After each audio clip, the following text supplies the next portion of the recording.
మనకు అబ్దుల్ సలఫీ పరిచయం అయిన తర్వాత ఆయన ఇలా పుస్తకం తీసుకురావాలనేటువంటి ఆలోచన చెప్పినప్పుడు ఆలోచించి అందులో ఇస్లాం మతానికి సంబంధించినటువంటి మత బోధకులు ఎవరైతే ఉంటారో, పెద్దలు ఎవరైతే ఉంటారో వాళ్ళను కూడా సంప్రదించి దీన్ని ఒక పుస్తక రూపంలో తీసుకురావాలని అనుకుంటున్నాము.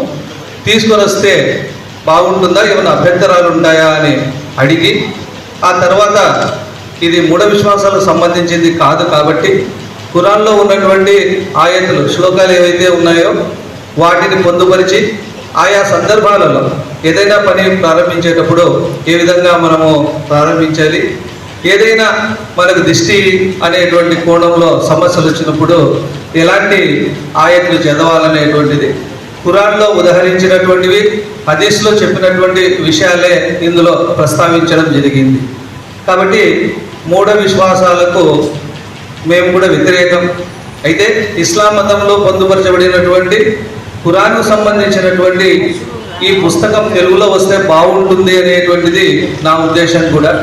అందువల్లనే పుస్తక రచనలో నేను ఆయనకు సహకరించాను. పుస్తకాన్ని తీసుకురావడం ఈ రోజుల్లో చాలా ఖర్చుతో కూడుకున్న పని. ఆయనే సొంత ఖర్చులతో ఆ పుస్తకాన్ని తీసుకొచ్చారు. దాని డిటిపి వరకు కవర్ పేజీ అంతా కూడా నేను మా అబ్బాయి ముజమిల్ చేయడం జరిగింది. అయితే ఈ పుస్తకాన్ని తీసుకొచ్చిన తర్వాత ఆవిష్కరిస్తే బాగుంటుంది. అందులో ప్రొద్దుటూరులో ముస్లిం పెద్దలుగా ఉన్నటువంటి మన ముఖ్యాలన్న చేతుల మీదుగా పుస్తకం తీసుకొని వస్తే, ఇంకా ముస్లిం ప్రముఖులుగా ఉన్నటువంటి కొంతమందితో ఈ పుస్తకాన్ని ఆవిష్కరిస్తే ఆ పుస్తకానికి కాస్త గుర్తింపు వస్తుందనేటువంటి ఉద్దేశంతో ఈరోజు ఈ కార్యక్రమాన్ని తీసుకోవడం జరిగింది. దీని ప్రచారం జరుగుతుంది, ఇది జనాలకు వెళ్తుంది. ముఖ్యంగా ఈ పుస్తకం నేను చాలామంది ముస్లిం కుటుంబాలలో ఆడవాళ్ళను గమనించాను. ఆడవాళ్ళు ఏ ఆయట్లు చదువుకోవాలా, ఏం చదివితే బాగుంటుంది అని చాలామంది సలహాలు అడుగుతూ ఉంటారు. ఫోన్లు చేసి కొంతమంది మత పెద్దలు అడుగుతూ ఉంటారు. అన్నీ సంగ్రహంగా ఒక పుస్తక రూపంలో ఉన్నటువంటి పుస్తకం ఇది. ముఖ్యంగా ముస్లిం గృహిణులకు చాలా ఉపయుక్తం ఇది. ఇది ఈ పుస్తకానికి సంబంధించినటువంటి నేపథ్యం. మన సలఫీ గారు తెలంగాణ ప్రాంతానికి చెందిన వాళ్ళైనా రాయలసీమ ప్రాంతంలో వచ్చి స్థిరపడినారు. ఆయన అరబిక్ గ్రామరు, అరబిక్ ఖురాన్ చదివించడంతో పాటు ఆయన మనకు మసీదులలో ముఖ్యంగా మత బోధకులుగా కూడా ఉన్నారు. ఆ నేపథ్యంతో పుస్తకాన్ని తీసుకొచ్చాము. అయితే పుస్తక ఆవిష్కరణ సభ కోసం అడిగిన వెంటనే చాలా బిజీగా ఉన్నప్పటికీ ఆయన ఈరోజు తెలుగుదేశం పార్టీ కార్యక్రమంలో ఉన్నప్పటికీ చూసుకొని వేదిక మీదకి వచ్చారు ముఖ్యారణ గారు. అందుకు ధన్యవాదాలు. ఇవాళ మనం చూస్తూ ఉన్నాం, ప్రొద్దుటూరులో ఎంతో కాలంగా ఆగినటువంటి దర్గా పనులు అయితేనేమి, మనకు అక్కడ ముస్లిము సంబంధించి ఈద్గాలో మసీదు కట్టించడం అయితేనేమి, ఇతరత్ర మసీదుల నిర్మాణానికి శ్రీకారం చుట్టడం అయితేనేమి, ఈ కార్యక్రమాల్లో చాలా బిజీగా ఉన్నారు. దగ్గరుండి ఆ కార్యక్రమాలను నిర్వహిస్తూ వస్తూ ఉన్నారు. షేక్ వెల్ఫేర్ డెవలప్మెంట్ చైర్మన్గా ఆయన బాధ్యతలు తీసుకున్నప్పటి నుంచి ఇంకా కాస్త బాధ్యతలు పెరిగినాయి. పార్టీ కార్యకలాపాలు ఒకవైపు, సామాజిక కార్యకలాపాలు ఒకవైపు, అలాగే కేవలం ముస్లిం నాయకులుగానే కాకుండా కడప జిల్లాలో ఒక ప్రముఖమైనటువంటి నాయకులుగా ఆయన ఎదిగినారు. అలాంటి నేపథ్యం ఉన్నటువంటి వ్యక్తి మన ప్రొద్దుటూరులోనే మనకు ఉండడం ముస్లింలకు చాలా పెద్ద అండగానే మేము భావిస్తూ ఉన్నాం. అలాగే వ్యాపారి జాకీర్ అహ్మద్ గారు ఆయన ఊళ్ళో లేరు. 2-3 సార్లు ఆయన కోసం మేము అడిగినా కూడా ఆయన వేరే ఊళ్ళో ఉన్నారు. అయితే అడిగిన వెంటనే ఏం పుస్తకము ఏమి అని కూడా ఆయన అడగకుండా వస్తాను అని తప్పకుండా చెప్పడము, ఆయన ఈరోజు ఇక్కడికి రావడం జరిగింది. ఆయనకు ధన్యవాదాలు తెలియజేసుకుంటున్నాం. అలాగే ఆరిఫ్ అహ్మద్ గారు ఈరోజు పెద్ద మసీదు నిర్వాహకులుగా చాలా చక్కగా బాధ్యతలు నిర్వహిస్తూ వస్తున్నారు. ఆ కమిటీని ముందుకు తీసుకెళ్తూ ఉన్నారు. అలాగే అడిగిన వెంటనే మనకు ఈ కార్యక్రమానికి సంబంధించి వేరే వివరాలేమీ అడగకుండా అక్కడ మీరు నిర్వహించుకోండి అని చాలా సమృద్ధతో ఆయన సెలవిచ్చారు. ఆయనకు ధన్యవాదాలు. ఈ కార్యక్రమాన్ని మనకు ముందుకు తీసుకెళ్తారు. ఈ పుస్తకానికి సంబంధించి ఇంకా అంత మత బోధకులుగా ఉండి ఇంగ్లీష్ లెక్చరర్గా మ్యాథ్స్ బోధకుడిగా ఉన్నటువంటి రుహుల్లా గారు దాన్ని వివరిస్తారు. ఆ తర్వాత పుస్తకాన్ని ఆవిష్కరించడం జరుగుతుంది. ఇది ఈ రోజు కార్యక్రమం. దీని అర్థం సర్వలోకాల సృష్టికర్త అయిన అల్లాహ్ సుబ్హానహు వ తఆలా యొక్క శాంతి, కరుణ మరియు శుభాలు మీ అందరి జీవితాలలో వర్షించుగాక. ఆమీన్ అనగా తథాస్తు అని అర్థం. మా మిత్రులు, దానికంటే ముఖ్యంగా మా గురువు గారు షేక్ అబ్దుల్ రహీం సలఫీ గారు ఈరోజు పుస్తకావిష్కరణ ఉంది. నజర్ అంటే దృష్టికి సంబంధించి దానిపై ఒక పుస్తకం రాయడం జరిగింది. దానిని ప్రజల్లోకి తీసుకెళ్లాలనుకుంటున్నాము అని ఒక ఆలోచనను వ్యక్తం చేసి కార్యక్రమాన్ని ఆహ్వానించారు. మరి పుస్తకాన్ని పరిచయం చేయండి అనేటటువంటి ఒక మహత్తరమైన బాధ్యత నా మీద వేశారు. వాస్తవానికి నేను దానికి అర్హుడిని కాదు. అయినా కూడా ఆయన నా మీద ఆ బాధ్యత మోపారు కాబట్టి పుస్తకానికి సంబంధించి కొన్ని ముఖ్యమైనటువంటి మాటలు. కారణం ఏంటంటే why should we read this book, what is going to be inside this book, ఈ విషయాలు మనకు తెలియాలి. ఎందుకు రాయబడింది, దీని అవసరం మనకేముంది, సమాజానికి ఈ పుస్తకం ఎలా ఉపయోగపడబోతోంది అనే విషయాలు తెలిస్తే ఈ కార్యక్రమం ద్వారా పుస్తక ఆవిష్కరణ ద్వారా లాభం చేకూరుతుంది అని నేను భావిస్తున్నాను. సోదర సోదరీమణులారా, ఈరోజు సమాజాన్ని పట్టి పీడిస్తున్నటువంటి పెద్ద సమస్యలలో ఒక సమస్య ఏమిటంటే మూఢనమ్మకాలు.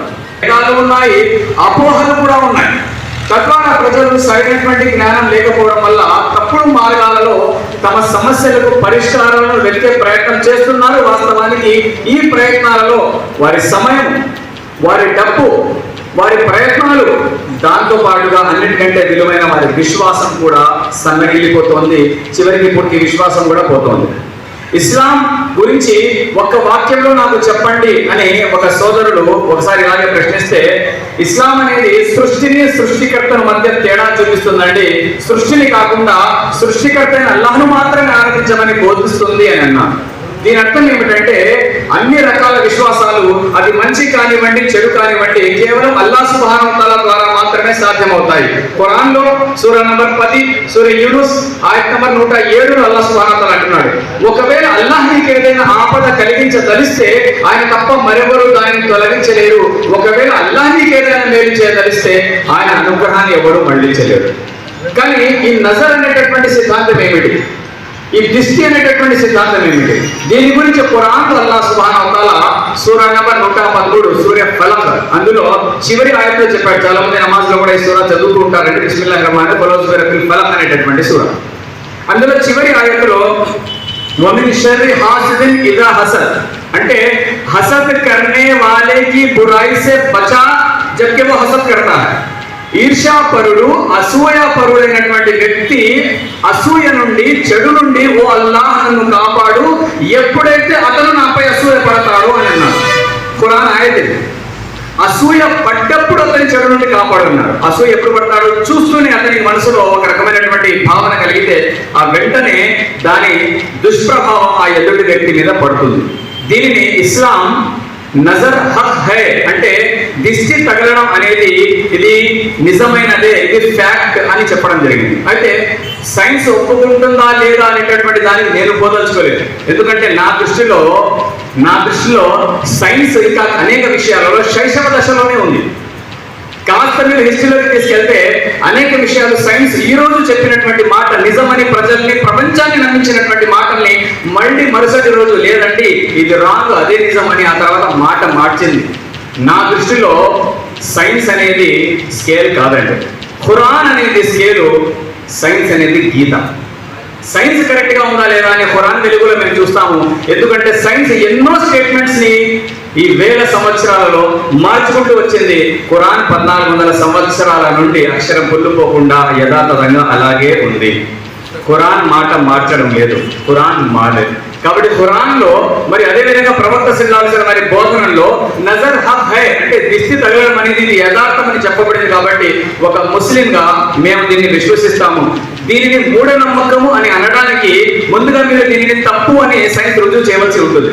కానీ అనేక విషయాలు ఎలా ఉన్నాయంటే సైన్స్ ఇంకా దానిని రుజువు చేయలేకపోతుంది. ఉదాహరణకు ఆకాశాల గురించి మాట్లాడింది ఇస్లాం, కానీ సైన్స్ దగ్గర ఆ టెక్నాలజీ ఇంకా అడ్వాన్స్ కాలేదు కాబట్టి ఒక విషయాన్ని కాదని చెప్పడానికి కూడా దానికి ఆధారాలు లేవు. కాబట్టి దీన్ని సైన్స్ మీద ఆధారపడకుండా ధార్మిక పరమైనటువంటి చర్చగా భావించినట్లయితే యథార్థాన్ని మనం తెలుసుకుంటాం.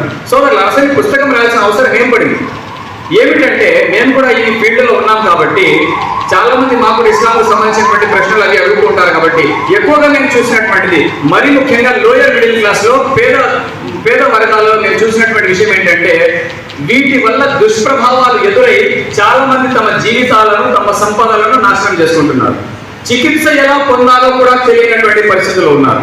తప్పుడు మార్గాలు విన్నాక మా గురువు గారు మా మిత్రులు కూడా ఆయన కూడా ఇందాక చెప్పినట్టుగా ప్రశ్న చెప్పబడునని కానీ ఇంకోటి కానీ ఇలా సమాజంలో అనేక మూఢ నమ్మకాల వైపు వెళ్తూ ఉన్నారు. వాస్తవానికి ఇస్లాం దీనికి ఒక పరిష్కారం చెప్పింది. ఆ పరిష్కారం ఎలా ఉండాలి, ఆ పరిష్కారం ఎలా చేసుకోవాలి అనేటటువంటి విషయాలు కూడా ఈ పుస్తకంలో చర్చించబడ్డాయి. ఇంకొక విషయం ఉందండి, చికిత్స కంటే నివారణ మేలు, prevention is better than cure అని అన్నారు. అలాగే ఈ పుస్తకము కేవలం మనకు ఒకవేళ దిష్టి తగిలితే ఎలా నయం చేసుకోవాలి, ఆ సమస్య నుండి ఎలా బయటపడాలి అని మాత్రమే కాకుండా అసలు దిష్టి తగలకుండా అలాంటి సమస్యలు రాకుండా ఎలా జాగ్రత్త పడాలి, దానికి సంబంధించినటువంటి బోధనలు ఇస్లాంలో మనకు ఏం కనబడతాయి, ఎలాంటి దువాలు మనం చదవవలసి ఉంటుంది, ఈ విషయాలు కూడా ఈ పుస్తకంలో చర్చించబడ్డాయి. కాబట్టి నాకు తెలిసి ఈ పుస్తకము ప్రతి ఒక్కరింట్లో ఉండవలసినటువంటి టెక్స్ట్ బుక్ నేను భావిస్తున్నాను. ప్రతి ఒక్క ఇంట్లో ఉండవలసినటువంటి టెక్స్ట్ బుక్ ఈ పుస్తకం నేను భావిస్తున్నాను. కారణం ఏంటంటే దీనికి సంబంధించిన అవేర్నెస్, నాలెడ్జ్ లేకపోవడం వల్లనే ఈ రోజు చాలా మంది సమాజంలో మూఢనమ్మకాల వైపు తప్పుడు విశ్వాసాలు వెళ్తున్నారు. డబ్బు పోతే సంపాదించవచ్చు, శ్రమ పోతే ఇబ్బంది లేదు, సమయం పోతే బహుశా ఆ తర్వాత మిగిలిన సమయం ఇంకేటైనా సాధించవచ్చు. కానీ విలువైన విశ్వాసాన్ని కోల్పోతే మాత్రం కష్టం అనేది ఇస్లామీ ప్రకారంగా మనం చూస్తే 3 రకాలుగా ఉంటుంది. ఒకటి ఫిజికల్, రెండవది మెంటల్, మూడవది స్పిరిచువల్. ఫిజికల్, శారీరకంగా అతను అనారోగ్యం పాలు కావచ్చు ఎదుటి వ్యక్తి. రెండవది మెంటల్, అతను మానసిక పరమైనటువంటి వ్యాధికి గురి కావచ్చు. లేదా మూడవది స్పిరిచువల్, అతని ఆధ్యాత్మిక జీవితంలో దాని దుష్ప్రభావం పడవచ్చు. ఉదాహరణకు నమాజులు చేస్తున్నటువంటి వ్యక్తి ఇలా ఏదైనా ఉన్నప్పుడు అతనిలో నమాజు చేయాలనేటటువంటి సంకల్పము, కోరిక కలగకపోవచ్చు. కాబట్టి నష్టం ఏదైనా కానివ్వండి, పద్ధతి ఏదైనా కానివ్వండి, ఫిజికల్ కానీ, మెంటల్ కానీ, స్పిరిచువల్ కానీ, శారీరకంగా కానివ్వండి, మానసికంగా కానివ్వండి, లేకపోతే ఆధ్యాత్మికంగానైనా కానివ్వండి, నష్టం అయితే జరిగే అవకాశాలు చాలా ఎక్కువగా ఉన్నాయి. కాబట్టి జాగ్రత్త ఎలా పడాలి, ఒకవేళ పొరపాటున నష్టం జరిగితే ఎలా మనము ఆ నష్టం నుండి బయటపడాలి, ఎలా చికిత్స చేసుకోవాలి, అది కూడా షరియత్ పద్ధతిలో, ఇస్లామీయ పద్ధతిలో ఎలా మనము ముందుకు వెళ్ళాలి, మూఢనమ్మకాల నుండి ఎలా మనం తప్పించుకోగలగాలి, ఈ విషయాలన్నీ కూడా ఇన్షాల్లా కూలంకషంగా ఈ పుస్తకంలో చర్చించబడ్డాయి. నాకు ఇచ్చినటువంటి సమయం కంటే నాకు తెలిసి ఒక 2 నిమిషాలు ఎక్కువ తీసుకున్నాను, క్షమించాలి. కానీ నాకు ఇవ్వబడినటువంటి బాధ్యత పెద్దది కాబట్టి నేను ఈ అంశాలు చెప్పవలసి వచ్చింది. దయచేసి మీరంతా కూడా ఈ పుస్తకాన్ని ఇక్కడి నుంచి తీసుకుని సమాజంలోకి తీసుకెళ్తారని, మీ కుటుంబ సభ్యులతో కూడా ఈ పుస్తకం చదివిస్తారని, మీ మిత్రులు బంధువులకు కూడా ఈ పుస్తకాన్ని అందిస్తారని నేను మనసారా కోరుకుంటూ సెలవు తీసుకుంటున్నాను. జజాకల్లాహు ఖైర్. అస్సలాము అలైకుం వరహమతుల్లాహి వబరకాతుహు. సోదరులారా, హిస్టరీపై దృష్టి मतलब रूहुल्लाह बोले सका नजर करने का क्या चीज, नजर करने का हमारे इस्लाम में है क्या, नजर लगी तो क्या करना कहने का कुरान में है. कुरान बहुत से पढ़ना नहीं, बहुत से मालूम नहीं. पेड़ में मतलब और में तो जरा बेहतर ये 3-4 साल से पहले टाउन में कुरान पढ़े सुनो भाई, ज़्यादा सुना अरबी पढ़े सुनो. मेजबानों को 50 साल पहले हमारे गांव में मौलिया भी नहीं, पुराने हाफिज़ भी नहीं, ऐसे मस्जिदा में दूसरे गांव वाले को नमाज़ पढ़ते हैं. वही चाह रहा था खेड़े में है डर रहता है, नजर लगी करो डर. आज भी डर है तो क्या करता है मालूम नहीं, किताब मालूम नहीं, कुरान मालूम नहीं. बाजी करना रहती उसका फायदा उठाने वाले, अरे वहाँ ले तो अच्छा होता है, ले तो अच्छा होता, ये चकला ले तो अच्छा होता, वो हालिद पर ले तो अच्छा होता. दोगा आपको पैसे जो हमारे रोल का सही बात हो. अब इलम ज्ञान हो रहा है, इलम ज्ञान हो रहा है, इलम नया इसको मालूम करना जिम्मेदारी इलम वाले को है. उसका ऐसे किताब बहुत अच्छा काम। ये किताब के जरिए तेलुगु में है, ये किताब के जरिए तेलुगु पढ़े उसमें पढ़ेगा, उससे बचेगा, घर से बचेगा, पैसे गंवाने नहीं सकता, धोखे के बाद में सुधे नहीं सकता, जिन्ना है शैताना है वो पकड़ा है ये पकड़ा है तो घर का फायदा उठा लीजिए। ये बात आराम थोड़ी देर बहुत कम रखिए। उसके बाद से ये किताब टाउन में भेजा में पहले से सबको ये फिर फीस रखेगी मतलब से फीस रखेगी मालूम है।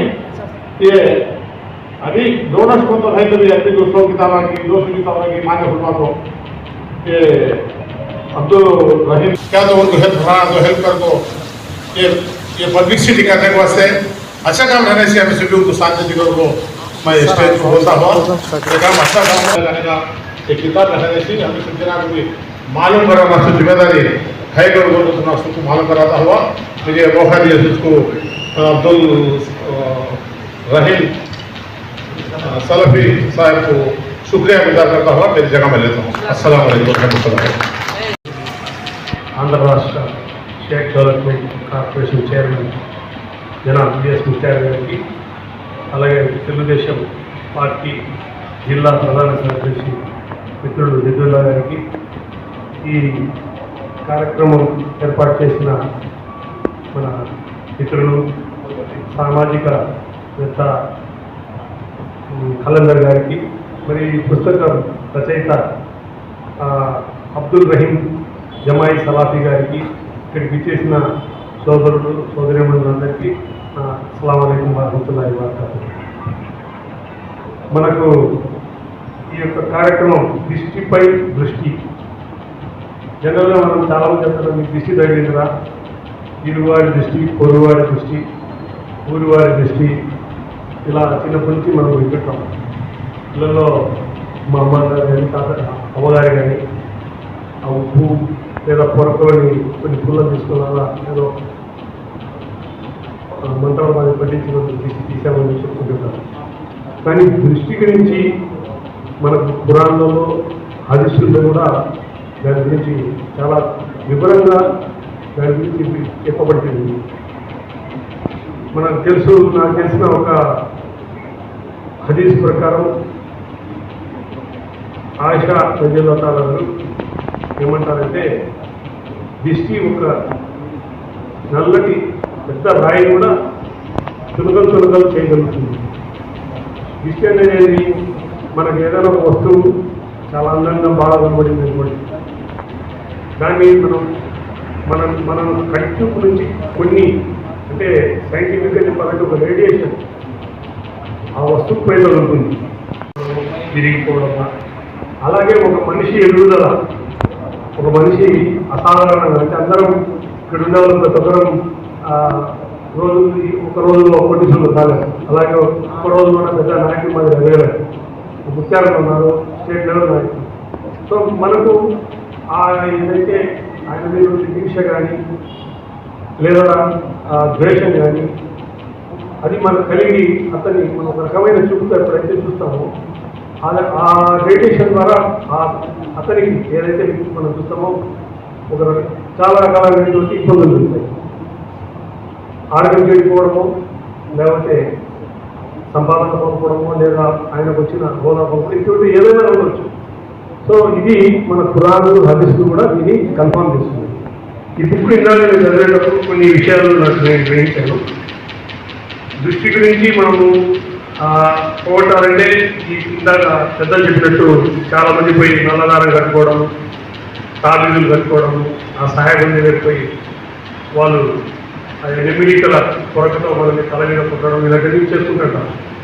కానీ మన ఖురాన్లో హదీసులు ఏం చెప్తారంటే, కొన్ని సూరాలు కొన్ని ఆయతులు చదవడం ద్వారా దీని నుండి మనం కాపాడుకోగలుగుతాం. ముఖ్యంగా సురా, వేరే క్లాస్, తర్వాత లాస్ట్ 2 సూరాలు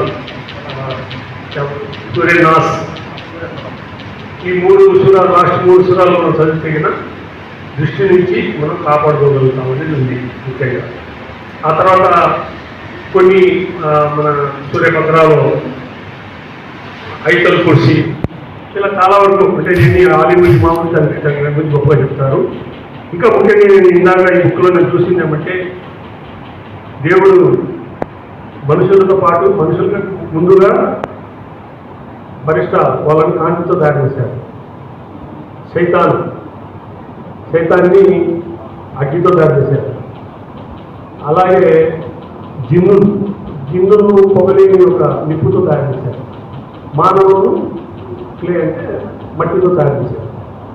ఇలా మనుషుల మాదిరే జిన్నులు కూడా మంచివారు ఉంటారు, ముస్లింలు ఉంటారు, చెడ్డవారు, నాన్ ముస్లిమ్స్ కూడా ఉంటారు. జిన్నులు ఫరిష్ఠాలు జిన్నులు చూడగలుగుతారు, సైతాలను చూడగలుగుతారు, మనుషులను చూడగలుగుతారు. జిన్నులు మనుషులు చూడగలుగుతారు, కానీ మనుషులు ఈ ముగ్గురిని చూడలేదు. కాబట్టి మనకు జిన్నులు ప్రతి ప్రదేశాల్లో కూడా ఉంటాయి. దాని ద్వారా కూడా మనకు చాలా సమస్యలు వస్తాయి. జిన్నులు మనకు ఈ అవుతుంది. సారీ, ఇందాక చెప్తా అల్లాహతాలా ముందు పరిష్టాలను కాంతితో పుట్టించాడు. తర్వాత జిన్నులు అగ్గిలేని పొగలేని నిప్పుతో తయారు చేశాడు, మానవులను మట్టితో తయారు చేశారు. సో జిన్నులు ఉండే ప్రదేశాల్లో కొన్ని అశుభాలు జరుగుతాయి. ఇంట్లో అనారోగ్యం కానీ, సంపాదన నిలబడకపోవడం కానీ, ఆడవారికి బహిష్టు కాలంలో వచ్చే సమస్యలు కానీ, ఇలా అనేక రకాల అంటే మనము మానసిక సమస్యలు అంటానే ఈ సమస్యలు. ఇందాక మిత్రుడు చెప్తున్నారు, సైన్స్ ఇంకా మొదటి స్టేజ్లోనే ఉంది. అలా చాలా ఖురాన్లో చాలా సార్లు చెప్తుంటాడు గైబ్ అంటే మనకు తెలియని చాలా విషయాలు ఉంటాయి. ఫర్ ఎగ్జాంపుల్, చిన్న ఎగ్జాంపుల్ నాకు అర్థమైన విషయం చెప్తాను. మెడికల్ గురించి మనం పెద్దగా తెలిసిండదు. ఒక ట్యాబ్లెట్ వేసుకుంటే జ్వరం పోతుంది, ఒక గ్రీన్ కలర్ ట్యాబ్లెట్ వేసుకుంటే తలనొప్పి పోతుంది, ఇంకొకరికి కడుపు నొప్పి పోతుంది. ఇప్పుడు మెడిసిన్ గురించి మనకు తెలియని స్టేజ్లో మనం ఉన్నప్పుడు ఒక చిన్న ఎర్రకరంలో మాత్రం వేసుకుంటే జ్వరం పోయిందంటే ఒక అద్భుతం. కానీ దాన్ని మెడికల్ నాలెడ్జ్, ఆ యొక్క నాలెడ్జ్ తెలిసినప్పుడు ఇది పోయి ఈ పని చేస్తుంది, బాడీలో పోయి రక్తంలో కలుస్తుంది, ఇలా చేస్తుంది. అలాగా సేమ్ గైబ్ అనేది దేవుడు సృష్టించిన అనంత లోకంలో మనకి తెలియని విషయాలు చాలా ఉన్నాయి. మానవుడు తెలిసింది చాలా కొద్దిగే. సో ఖురాన్ హదీసులు దిష్టి గురించి స్పష్టంగా చెప్పాయి. కాబట్టి ఈ యొక్క మంచి నజర్, దృష్టిపై దృష్టి అనే ఈ యొక్క బుక్ను రచయించిన శ్రీ అబ్దుల్ రహీం గారిని నేను ఈ సందర్భంగా నేను శుభాకాంక్షలు తెలియజేస్తున్నాను. అలాగే ఇది గొప్ప విషయం. అన్న చెప్పినట్టు ఇందాక నిత్యారు అన్నవారు చెప్పారు, 200 మంది దీని 100, 150, 200 బుక్లో ప్రచురించి సమాజంలో అందరికీ పంచి మనమందరం మన కుటుంబాన్ని, మన స్నేహితుల్ని, ముఖ్యంగా మన యొక్క తోటి సమాజంలో ఈ చెడు రుగ్మతలు ఏవైతే ఉన్నాయో దాని నుంచి మనం కాపాడుకోవడానికి ఇది ఎంతో కాపాడబడుతుంది. సో ఆయనకు మరోసారి అభినందనలు తెలియజేసుకుంటూ ఈ చక్కటి కార్యక్రమం ఏర్పాటు చేసిన మన కలంగారు గారికి మరొకసారి కృతజ్ఞతలు తెలియజేస్తూ అందరికీ ధన్యవాదాలు. అస్సలాము అలైకుం వరహమతుల్లాహి వబరకాతుహు. అందరికీ నమస్కారములు. అలాగే వేదిక మీద ఉన్న పెద్దలు ముక్తారన్న గారికి మరియు మన వక్ఫ్ బోర్డు డైరెక్టర్ జాకిర్ గారికి, ఈ యొక్క కార్యక్రమానికి అధ్యక్షత వహించిన కలందరన్నకు, ఈ యొక్క పుస్తకానికి రచయిత అయిన అబ్దుల్ రహీం సెల్ఫీ గారికి, వచ్చిన సోదరులకు అందరికీ ఈ అవకాశం నాకు ఇచ్చినందుకు ధన్యవాదములు. ముఖ్యంగా ఈ పుస్తకం ఏమంటే, ఒక ఆధ్యాత్మికంగా మనకి ఏదైనా డౌట్ ఉంది, అనుమానం ఏడొస్తా అంటే మనిషికి మనం ఒక పని చేస్తున్నామో ఉన్నట్టుండి మనకి ఆరోగ్యం బాగలేకనో, లేకుంటే మనం వ్యాపారం జరిగేటప్పుడు నష్టం రావడమో, లేకుంటే మన ఇంట్లో ఎవరికైనా ఒక శుభకార్యం జరిగేది ఆగిపోతానో, ఈ జరిగేది మామూలు నిత్యము. కానీ కొందరికి కొన్ని డౌట్లు వచ్చేస్తాయి. ఎవరో ఒకరు పోతూ చెవులు వేస్తారు, నీకేదో చేయించినారు అది, అందుకే ఇది జరిగిందని. అప్పటి నుంచి ఇతనికి ఇదేందిరని గిలి పుడుతుంది మనిషికి. ఈ గిలి పుట్టినప్పుడు ఏం చేస్తాడు, దానికి పరిష్కారం కోసం ఏం చేయాలంటే ముస్లిమ్స్ ఉంటే మౌలానా దగ్గరకో, హిందువులు ఉంటే ఒక స్వామి దగ్గరకో, క్రిస్టియన్ ఉంటే ఒక పాస్టర్ దగ్గరకో ఇట్లా పోతారు. కానీ వీళ్ళు కాకుండా కొందరు కమ్యూనిస్టులు ఉంటారు, హేతువాదులు ఉంటారు, వాళ్ళు దేనికి నమ్మరు. వీళ్ళందరూ దేవునికి నమ్మేవాళ్ళు, వాళ్ళు దేవునికి నమ్మని వాళ్ళు. సైన్స్ మీద ఈ భూమి ఎట్లా సృష్టించబడింది, ఎట్లా ఉంది, ఎట్లా ఉంది దాని మీద ఉంటారు. నేను చెప్పేదేమంటే ఇక్కడ మనకు మనసులో ఏది పడింది అనేది మనం దేంట్లో ఉన్నామని. మనకి ప్రామాణికం ఏదంటే ఖురాన్. ముస్లింలకు ప్రామాణికము ఖురాన్. ప్రపంచంలో మీరు ఎక్కడికైనా పోండి, దాన్ని ఆఫ్రికా నుంచి ఆస్ట్రేలియా దాకా, మన ఇండియా లాస్ట్ దాకా, అరబికా దాకా, యూరోప్ దాకా, యాడ కూడా ఒక్క అక్షరం కూడా చిన్న పుల్లు పోకుండా ఉండే ఒకే ఒక పుస్తకము ఇప్పుడు ప్రపంచంలో ఖురానే. మళ్ళా మీకు మిగతా పుస్తకాలు కొన్ని ఆడ ఒక ప్రింట్ చేస్తాయి, కొన్ని ఆడ ప్రింట్ చేస్తాయి. అలాగే ఇంకొకటి, దీనికి పూర్తిగా కంఠస్థం చేసిన ఆఫీసులు కూడా ఎవరు యాడైనా చదవాలి అదే చదువుతారు. అయితే దాంట్లో మీరు దానికి ముందు ఎప్పుడు ఖురాన్ని చదవడం స్టార్ట్ చేస్తారో ఇంకా డైరెక్ట్ గా మీకు అల్లాహ్తో మాట్లాడినట్టే. ఆ విషయాలు నాకు తెలిసి ఖురాన్ని ఎవరైనా చదవచ్చు. ఇప్పుడు ప్రతి ఒక్క భాషలో దాని ట్రాన్స్లేషన్ వచ్చేసింది. కాబట్టి నేను ఖురాన్కు చదివితే వచ్చే లాభం అంటే మనం దాని అర్థం తెలుసుకోవాలా. అరబీలో చదివితే మీకు అర్థం రాదు. ఆ కాలంలో అరబీ ప్రజలు ఉన్నారు కాబట్టి వాళ్ళకి అరబీ అర్థం అవుతాయి కాబట్టి దేవుడు అరబీ ప్రజల మీద అవతరింపజేసినాడు. కానీ ఆ అరబీ దాటినాక మళ్ళా మనం అజరీలు అంటాము. అంటే మనం పార్సీలు, ఇండియన్స్, ఆఫ్రికన్స్ భాషలు వేరైనప్పుడు ఆటోమేటిక్ గా దేవుడు ఈ భాషలను సృష్టించాడు. కాబట్టి ఈ కాలంలో ఆ భాషల్లో కూడా ట్రాన్స్లేషన్ అయిపోయింది. దీన్ని చదివితే దీని అర్థం ఇప్పుడు నిత్య జీవితంలో దీనిలో చెప్పినది ఏమంటే మన నమ్మకం ప్రకారము మానవులతో పాటు జిన్నులను కూడా దేవుడు సృష్టించినాడని. వాస్తవమే ఇది ఖురాన్ ప్రకారం వచ్చేసి ఒక సూరాదేవి జిన్ను పెట్టినారు. జాకిర్ అని చెప్పినట్టు మనకు కంటే ముందుగానే దేవుడు వాళ్ళకి సృష్టించాడు ఖురాన్లో. అయితే ఏ విధంగా భయపెడుతున్నారో ఆ విధంగా లేదు. అప్పట్లో ఆ కాలంలో ప్రజలు ఏం చేస్తున్నారంటే వాళ్ళు వాళ్ళ మీద ఎక్కువ వాళ్ళ దగ్గర శక్తి ఉంటుందని వాళ్ళని కొలవడము, వాళ్ళని చేయడం చేస్తుంటే ఖురాన్ దీన్ని పూర్తిగా ఖండించింది. దేవుని ఆజ్ఞ లేనిదే ఏది జరగదు. మనందరి నమ్మకము. మనం లేచినప్పటి నుంచి ఇదే చెప్తాము. ఏం చెప్తాము? ఒక ఆకు కూడా రాలేదు దేవుని ఆజ్ఞ లేకుంటే, అంతే లేదు. కానీ మళ్ళీ ఏం చేస్తాం మనము? మనకి కీడు జరిగిందంటే వాడు ఏదో చేసినాడో జరిగింది. దేవుని ఆజ్ఞను కాదని జరిపించే శక్తి ఎవరికీ లేదు. ఫస్ట్ ముస్లింకు ఉండాల్సింది ఏమంటే దేవుని మీద నమ్మకం. ఆ దేవుడు ఏం చెప్పినా అంటే నన్ను తప్ప ఎవరికి ఆరాధించొద్దు, ఇది ఫస్ట్. ఇంకొకటి నా ప్రవక్త అయితే నచ్చినట్టు నడుచుకోండి. ఇంకొకటి 5 పూటలు నమాజ్ చేయండి. నమాజ్ని వదిలిపెట్టొద్దు. అది నిలబడి చేయకపోతే, కూర్చుని చేయకపోతే, నిద్రపోయినా పండుకొనైనా కనీసము ఆజ్ఞలనే నమాజ్ని వదిలిపెట్టొద్దు. మీరు నమాజ్ గురించి బాగా ఆలోచించుకోండి. ఎంత కఠినంగా చెప్పినా అంటే దీని గురించి చెప్పాలంటే ఒకవేళ భార్యాభర్తలు కలిసి నీళ్లు దొరకకపోతే, మామూలుగా అయితే వజు చిన్నది ఏదైనా మనకు అది ఆ నీళ్లు తగలకపోయినా కానీ కాదున వజు అంటారు. కానీ నీళ్లు లేనప్పుడు మట్టితోన చేసి నమాజ్ని మాత్రం పూర్తి చేయాలన్నాడు. అంటే నమాజ్ యొక్క ప్రాముఖ్యతను చెప్పినాడు దేవుడు. తన యొక్క ఇంటిని తవాఫ్ చేస్తుంటారు, కానీ ఫరజ్ నమాజ్ వచ్చినప్పుడు దాన్ని కూడా ఆపమన్నాడు. కామాన్ని కూడా ఆపి, ఆ తవాఫ్ని కూడా ఆపి ముందు నమాజ్ని స్థిరపరచండి. అందుకే చెప్పి నేనేం చెప్తా అంటే ఇంకొకటి, ఇలాంటి డౌట్లు ఉన్నప్పుడు కొన్ని ప్రవక్త ఉన్నప్పుడు చెప్పినాడు. ఆయతల్ కుర్సీ ప్రతి నమాజ్ అయిన తర్వాత కులువు సూర, కులవు సూర, కులవు బ్రెబిన్నాస్ అంటే ఈ నాస్, ఫలక్, ఇఖ్లాస్ ఈ సూరాలు చదవండి. ఇంకొకటి బాత్రూంలో పోయేటప్పుడు దువా చదవండి, వచ్చినాక దువా చదవండి, ఇంటి నుంచి బయటికి పోయేటప్పుడు దువా చదవండి. ఆయతల్ కుర్సీ తర్జుమా, లాస్ట్ తర్జుమా చదవండి. దాంట్లో అల్లాహ్ అంటారు నా పర్మిషన్ లేకుండా ఏది జరగదు. ఇంకా ఆయన పర్మిషన్ లేకుండా జరిగే ఛాన్సే లేదు. ఇది మనము ఊహల్లో ఉన్నప్పుడు ఆ కాలంలోనే ప్రవక్తని ఖండించినాడు, ఖురాన్ ఖండించింది. ఆ యొక్క సమూహం వేరు. మాకు వాళ్ళు కలిగిగా ఛాలెంజ్ చేశారల్లా, అరే నేను ఈ ప్రపంచంలో సృష్టించినాను కదరా, ఈ భూ ప్రపంచంలో దీన్ని బయటికి పోయి చూపించడం పోరాడు ఛాలెంజ్ చేశాడు.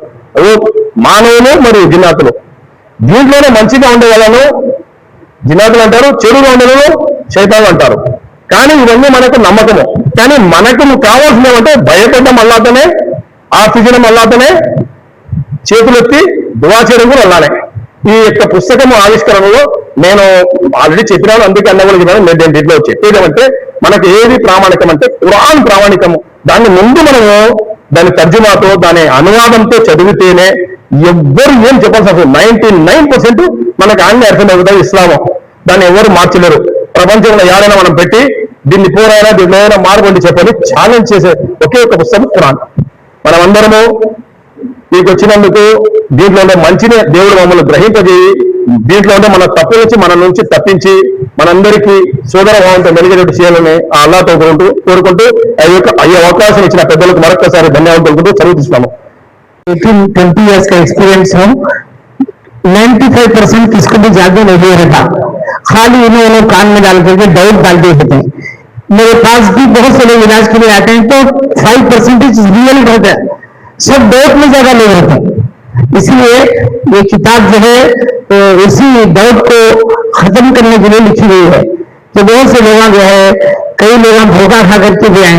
हजरत मेरे घर को एक जने काउंसलर टीवी काउंसलर हो या तो भी अल्लाह पे भरोसा करो और जो है नमाजें पढ़ लो, कुरान पढ़ते रहो और तवक्कुल और अपने ऊपर भरोसा, अपना सेल्फ कॉन्फिडेंस खो गए तो आदमी बहुत से डाउटों में चले जाता। यही बात मैं जो है ज्यादातर लोगों को बोलता हूँ। मैं तमाम जो है हाजरीन का जो है हमारे तेलुगु देशम पार्टी के, मैं जब से पैदा हुआ हूँ तेलुगु देशम पार्टी में हूँ। तेलंगाना में भी हमारी तेलुगु देशम पार्टी ही थी। यहाँ आया 2007 में तो जब से भी हूँ। इंशाअल्लाह तादम हयात इस पार्टी के लिए हम जो है कोशिश करेंगे और हमारे कायदीन को यहाँ पर एक साथ बैठते हुए देख करके दिल की गहराइयों से एक आयत कुरान की मैं बताता हूँ, नज़ाना माफी सुदूरिहिम मिन गिल्लिन इख्वाना अला सुरुरिन मुतक़ाबिलीन। जन्नत में भी अल्लाह ताला इसी तरह से एक साथ बिठाए और हर एक के दिल को पाक और साफ रखे, इत्तेहाद और मोहब्बत पैदा फरमाए। ये मेरी दुआ है, ये मेरी ख्वाहिश है। अल्लाह ताला, मैंने टीडीपी के जीतने के लिए आज जब पार्टी ऑफिस खोल रही थी तो मैंने भी दुआ किया। अल्हम्दुलिल्लाह इसमें हमारे पर्वतीय शहर के लोगों के लिए मेरी नजर से, मेरी एक राय से, मेरी ओपिनियन से इसमें खैर है, इसमें बरकत है और इसमें जो है बेहतरी है हमारे मुस्लिम अक़लियत के लिए। अल्लाह ताला जो है हमारे सियासी कायदीन की खिदमत को कबूल फरमाए। बहुत काम आए हैं इन्हें बहुत काम आए हैं और इस्तिकामत के साथ पार्टी के ऊपर कायम रहे। इनके ऊपर परेशानियां भी आए, इन्हें चाहे हुकूमत में रहे हों या हुकूमत में नहीं भी रहे हों, लेकिन इनकी जो है इस्तिकामत मुझे बहुत पसंद आई। बहुत से लोग जो है बदल देते हैं, दिख जाते हैं, ऐसा नहीं करे। अल्लाह ताला उसका सिला मैं इस नियत से दुआ करते हुए देखना चाहता हूँ। अल्लाह रब्बुल आलमीन एमएलसी या चेयरमैन और इसी तरह ऐसे ओहदों पर हमारे इन कायदीन को मैं देखने की जो है अल्लाह से आशा और दुआ रखता हूँ। अल्लाह ताला इनको दिन दुगनी रात चौगनी तरक्की अता फरमाए और मैं एक कार्यकर्ता की तरह जो है इंशाअल्लाह काम करने के लिए जो है हमेशा तैयार हूँ। अल्लाह ताला आपकी हाजिरी देने पर मैं बहुत दिल की गहराइयों से शुक्र अदा करता हूँ। जज़ाकुमुल्लाह खैर। अल्लाह से दुआ करता हूँ अल्लाह आपको सेहत आफियत से रखे, आपका साया हमारे ऊपर कादिर कायम रखे। आमीन।